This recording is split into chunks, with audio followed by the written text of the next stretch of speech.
How's it going, everyone? In today's video, I'll show you on how you can simply fix the Beat Studio Pro with static noise. So it's extremely simple to do this. First things first, you want to power cycle your beats. So you just want to turn it off for around 20 seconds and see if that fixes the problem.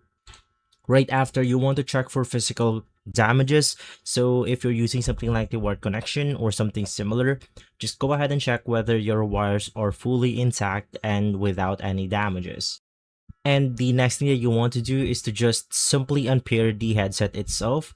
This will resolve any connection issues. So in my case, I'm going to be heading over to my Android device right here. And then what you want to do is to just head over to Bluetooth. Go ahead and click on the headset right here. Click on the unpair button, and then you could just pair it by clicking on the pair new device right here.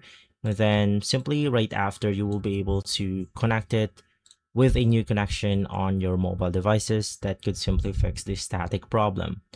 And if you have the Beats application, you could also try to update the headset itself and see if that works.